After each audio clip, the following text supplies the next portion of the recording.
رسوله الكريم أما بعد فأعوذ بالله من الشيطان الرجيم بسم الله الرحمن الرحيم سبحان الذي أسرى بعبده ليلا من المسجد الحرام إلى المسجد الأقصى صدق الله العظيم. اٹھ شیر مجاہد ہوش میں آ تعمیر خلافت پیدا کر. اٹھ شیر مجاہد ہوش میں آ تعمیر خلافت پیدا کر. کیوں فرقے فرقے ہوتا ہے اب ایک جماعت کو پیدا کر. کر تو بھی ترقی دنیا میں اسباب تجارت پیدا کر. کر تو بھی ترقی دنیا میں اسباب تجارت پیدا کر. قارون کی دولت ٹھکرا دے عثمان کی دولت پیدا کر. اسلام کے دم تو بھرتا ہے کفار سے پھر کیوں ڈرتا ہے. اسلام کے دم تو بھرتا ہے کفار سے پھر کیوں ڈرتا ہے. یا تو اسلام کا نام نہ لے یا شوق شہادت پیدا کر اور دل سے کہہ کر آ گھبرائے نہ حالات بدلنے والے ہیں. اور دل سے کہہ کر آ گھبرائے نہ حالات بدلنے والے ہیں. جو کانٹے بن کر آئے تھے وہ لمحے ٹلنے والے ہیں. ہمت نہیں طوفانوں میں جذبوں کو ہمارے چھین سکے. ہمت نہیں طوفانوں میں جذبوں کو ہمارے چھین سکے. تم جتنا ہم سے الجھو گے ہم اور مچلنے والے ہیں. اسٹیج پر جلوہ افروز علماء کرام اور سامعین محترم، آج میں جس موضوع پر گفتگو کرنا چاہتا ہوں وہ ہے فلسطین پر مظالم اور مسلمانوں کا کردار. جناب والا، میں کہاں سے لاؤں وہ لوگ جو فلسطین پر ہونے والے ظلم و ستم، بربریت اور انسانی حقوق کی پامالی کو بیان کرے. دل خون کے آنسو روتا ہے یہ دیکھ کر کہ کہیں ماں کو دفنایا جا رہا ہے، کہیں ایک گھر سے ایک ہی وقت میں 10 جنازے اٹھائے جا رہے ہیں. کئی بے گناہ معصوم بچوں کے سروں سے ان کے باپ کا سایہ چھینا جا چکا ہے. اور وہ آشیانے جو ہم نے بڑی محنت سے بنائے تھے آج ہماری آنکھوں کے سامنے بکھرے پڑے ہیں. ان حالات کے باوجود آپ ان فلسطینی نوجوانوں کا حوصلہ دیکھیے کہ دل خراش ماحول میں بھی اللہ رب العزت کا شکرانہ ادا کرتے ہوئے نظر آتے ہیں. ان سب حالات کے بعد میرے ذہن میں ایک سوال اٹھتا ہے کہ کہاں ہے انسانی حقوق کے علم بردار. کہاں سو رہے ہیں عرب؟ کہاں ہیں اسلام کا نام لینے والے، اسلام کے نام نہاد حکمران کہ انہیں خواتین اور بچوں کی بکھری ہوئی لاشیں نظر نہیں آتی، جنہیں سکول، ہسپتال اور مساجد پر کیے جانے والے حملے نظر نہیں آتے. سکول ہسپتال پہ حملے کے بعد وہ بچوں کی دستگاہ پر بھی وار کر گیا. سکول ہسپتال پہ حملے کے بعد وہ بچوں کی دستگاہ پر بھی وار کر گیا. کوئی نہیں جو اسے لگائے لگام تک یوں ظالم ظلم کی ساری حدیں پار کر گیا. جناب والا، وہ فلسطینی بچہ کیسے جیے جس کے سارے خاندان کو فقط ایک حملے میں شہید کر دیا جائے؟ وہ فلسطینی ماں کیسے جیے جس کے لخت جگر کے ٹکڑے ٹکڑے اس کی آنکھوں کے سامنے کر دیے جائیں؟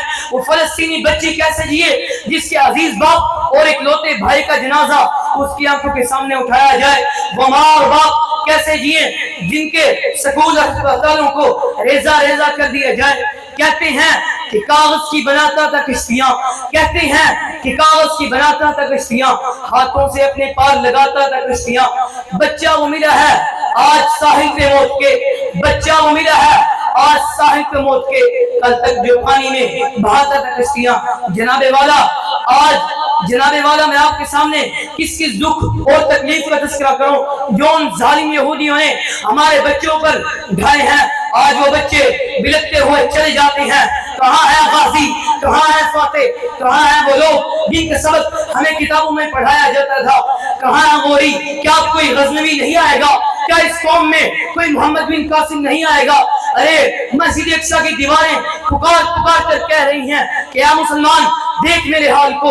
کیا آپ کوئی صلاح الدین ایوبی کی طرح مجھے چھڑانے نہیں آئے گا؟ کیا آپ کوئی فاروق اعظم کی طرح مجھے آزاد کرانے نہیں آئے گا؟ تو جواب آتا ہے کہ اسلام امن کا درس دیتا ہے. جناب والا، میں آپ سے پوچھتا ہوں کہ اسلام اگر صرف امن کا درس دیتا ہے تو پھر میں یقین کر لوں کہ نہ کوئی فاروق اعظم کا جانشین آئے گا، نہ کوئی دوسرا صلاح الدین ایوبی آئے گا، اور نہ ہی کوئی طارق بن زیاد آئے گا. مسلمانوں، بہت سوئے ہو تم، اب ہوش میں آنے کا وقت آیا. مسلمانوں بہت سوئے ہو تم، اب ہوش میں آنے کا وقت آیا۔ جلا ڈالی تھی کشتیاں تم نے اندلس کے ساحل پر، جلا ڈالی تھی کشتیاں تم نے اندلس کے ساحل پر، خدایا وہ تاریخ دہرانے کا وقت آیا۔ جناب والا وہ معصوم بچیاں پکار پکار کر کہہ رہی ہیں کہ اے رب، اے مسلمانوں ہماری مدد کو پہنچو، اور ہم یہاں اپنی عیاشیوں میں مگن ہیں۔ وہ معصوم بچیاں پکار کر کہہ رہی ہیں کہاں ہو صلاح الدین، کہاں ہو ایوبی، کہاں ہو محمد بن قاسم، کہاں ہو طارق بن زیاد؟ ارے اپنی مسجد اقصی کا حال تو دیکھو، تلواریں بیچ کر مسلح خرید لیا ہم نے، تلواریں بیچ کر مسلح خرید لیا ہم نے، بچیاں لٹتی رہیں اور ہم دعائیں کرتے رہے۔ جناب والا افسوس ہے کہ آج کا مسلمان بھول چکا ہے، فضائے بدر پیدا کر فرشتے تیری نصرت کو اتر سکتے ہیں، گردوں سے قطار اندر قطار اب بھی۔ آج کا ٹک ٹاک پر ناچنے والا نوجوان کیا جانے کہ کیا ہوتا ہے قربانی دینا، کیا ہوتا ہے جہاد کرنا۔ آج کل ماں باپ کا نافرمان نوجوان کیا جانے کیا ہوتا ہے سروں پر کفن باندھ کر دشمن کے سامنے فولاد بننا۔ آج کل کے نوجوان کیا جانے کہ ہمارے آباء و اجداد گھوڑوں کی رنگی پیٹھوں پر بیٹھ کر ملکوں کے ملک فتح کر دیا کرتے تھے، لیکن تم مرد مومن نہیں جو اتنے ایسے کارنامے سر انجام دے سکو۔ اگر تم کچھ نہیں کر سکتے تو اتنا تو کر سکتے ہو کہ ان ظالم یہودیوں کی تمام مصنوعات کا بائیکاٹ کرو۔ آپ حکمرانوں کو چھوڑیں، اپنی فکر کریں۔ اللہ تعالیٰ سے دعا ہے کہ اللہ تعالیٰ ہمارے نوجوانوں کو ہدایت عطا فرمائے۔ آخر میں یہی کہوں گا، تپس سورج سے لاؤ اور آسمان سے بجلیاں چھینو، تپس سورج سے لاؤ اور آسمان سے بجلیاں چھینو۔ کفر کے آشیانوں پر بجلی برسانے کا وقت آیا، کفر کے آشیانوں پر بجلی برسانے کا وقت آیا۔ بھڑک اٹھے ہیں ہر طرف آتش نمرود کے شعلے، بھڑک اٹھے ہیں ہر طرف آتش نمرود کے شعلے، اب انہیں جذبہ ابراہیمی دکھانے کا وقت آیا۔ اٹھو اٹھو صلاح الدین ایوبی کے فرزندو، اٹھو اٹھو صلاح الدین ایوبی کے فرزندو، کفن بردوش ہو جاؤ، اب جہاد فی سبیل اللہ کر جانے کا وقت آیا۔ جہاں سے 313 چلے تھے تم مسلمان ہو، جہاں سے 313 چلے تھے تم مسلمان ہو، خدا را ماضی کی ان یادوں میں پلٹ جانے کا وقت آیا۔ نبی کی آبرو باقی رہے گی تو تم باقی ہو، نبی کی آبرو باقی رہے گی تو تم باقی ہو، وگرنہ پھر غلامی میں الجھ جانے کا وقت آیا ہوگا۔